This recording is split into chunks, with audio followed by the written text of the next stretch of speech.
The most common piece of advice given for poor leg circulation after 60 is the one thing that might be holding your recovery back.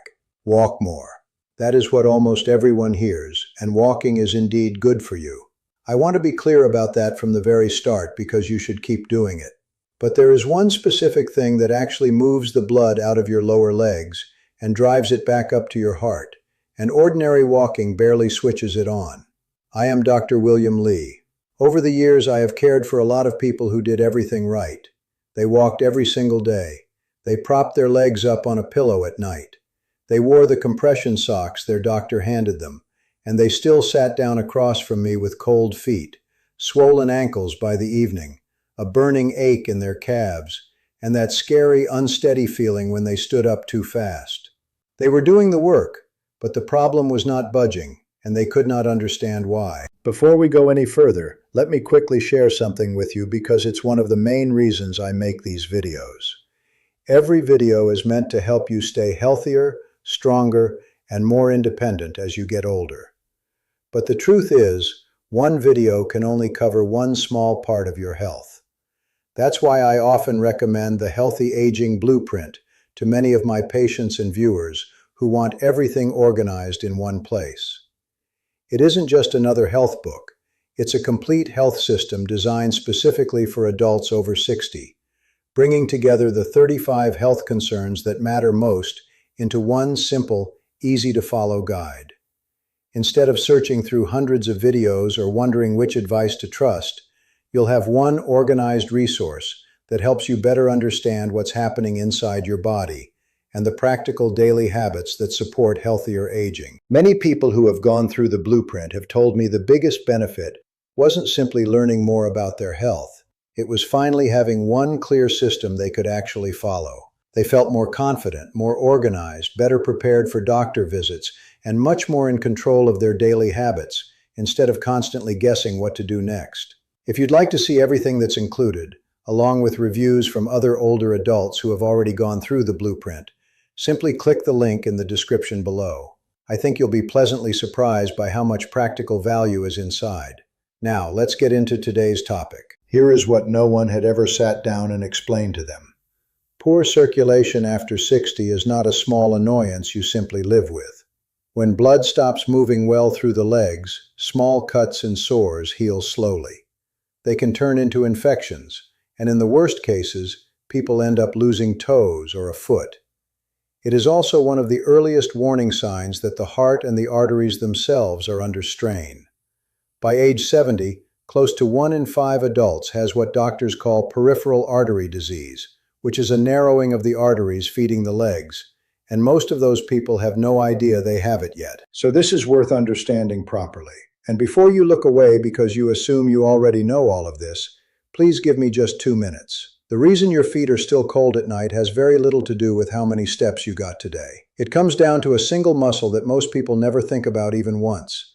And once you know how to switch it on, the fix is far simpler than you would ever guess. Let me tell you what that muscle is. It is your calf. Doctors call it the calf muscle pump, and a lot of us call it your second heart, which is not some cute figure of speech. Every time your calf muscle tightens, it squeezes down on the deep veins buried in your lower leg and physically pushes blood upward against gravity, back toward your chest. Tiny one-way valves inside those veins snap shut behind each push, so the blood cannot fall back down. That is the pump. That is your second heart working every time you take a step. The trouble is what happens to that pump after 60. The vein walls get weaker and stretchier. Those little valves start to leak. And the calf muscle itself shrinks and loses power, especially if you spend a good part of your day sitting, which most of us do. So the pump slows down. When it slows, blood stalls at your ankles instead of climbing. The swelling gets worse, the feet get colder, and the skin down there starts running short on oxygen. The less you move, the weaker the pump gets, which makes you move even less. It becomes a slow downward spiral, and a lot of people are somewhere on it without realizing. Now here is the good news, and it is genuinely good news. Fixing this does not depend on your step count. It depends on a handful of very specific movements that physically push the blood back up where it belongs. I am going to walk you through 5 of them in order, counting down from 5 to 1. Each one does something the one before it could not, and I am saving the single most powerful movement for the end. Before we start, let me tell you about Arthur. He is a blend of several patients I have cared for over the years, so no one's privacy is on the line. Arthur was 74, still very active, loved working in his backyard woodshop, and met his friends for coffee every Tuesday. But his feet felt like blocks of ice every single night, and his lower legs would swell up and feel heavy and tight by dinner time. He had been walking his dog 1.5 miles every single morning for years, and he was deeply discouraged that all those steps were not helping. Keep Arthur in the back of your mind, because what finally changed for him is the entire point of this video. Let us start the countdown at number 5 with ankle pumps. This looks almost too simple to be worth your time, and that is exactly why people skip it. It is often the very first movement patients are given after leg surgery, before they are even allowed to stand up, because it keeps the blood from pooling while they heal. When you flex your foot up and then point it down, your calf squeezes and relaxes. That motion moves the blood that has been sitting stagnant around your ankles. To do it right, sit in a chair with your feet flat on the floor. Lift your toes up toward your shins while keeping your heels down. Then reverse it by pressing your toes down and lifting your heels up. Do this slowly and deliberately for 20 to 30 repetitions, 2 or 3 times a day. You can do this while watching television or waiting for the kettle to boil. It costs you nothing and switches your pump back on while sitting. Next is number 4, the seated leg lift. This movement goes after the bigger muscles higher up your leg. When you straighten your leg out in front of you and hold it there, you fire the big muscles across the front of your thigh and hip. These are the exact muscles you rely on to stand up out of a chair or climb stairs safely. To do this, sit up tall in a sturdy chair with your back pressed against the seat. Slowly lift one leg straight out in front of you, keep the knee straight, and hold it there for 2 seconds. Then lower it back down slowly without letting your foot flop. Do 10 to 15 on one leg, then switch to the other. Keep your back firmly against the chair so you do not cheat by rocking. This builds the strength that keeps you walking and moves blood through the upper leg. Moving on to number 3, we have the supported calf raise. This is the movement that trains your circulation and your balance at the very same time. Keeping your lower body muscles strong is one of the best things you can do to hold on to your independence as you get older. To do a supported calf raise, stand behind a sturdy chair or at a kitchen counter and rest your hands on it lightly. Keep your feet about hip-width apart. Rise up slowly onto the balls of your feet, lifting your heels as high as is comfortable. At the top, pause for 2 or 3 seconds while looking straight ahead. Then, lower yourself slowly, taking a full 3 seconds to come back down. Start with 10 of these and build toward 20 as you get stronger. It improves your ankle stability and your circulation without pounding on your knees. Number 2 is the single leg stance hold. Before you think this is just about balance, consider how important balance is to keeping you active. When balance fades, people move less, which makes circulation even worse. To do this safely, stand next to a counter or a wall with one hand resting lightly on it. Shift your weight onto one leg and lift the other foot just an inch off the floor. Stand tall, look forward, and try to hold this position for 20 to 30 seconds. Then switch legs and repeat. As this gets easier, try to rest your hand on the counter more and more lightly. This steady hold forces your leg muscles to stay squeezed, keeping the blood pump running the entire time. Finally, we reach number 1, the standing calf pump hold. This is the single strongest version of the calf pump there is, and it is the movement vascular rehab programs use most. It looks a lot like the calf raise we did earlier, but with one major change. You hold the position at the top. You rise up onto the balls of your feet and stay right there.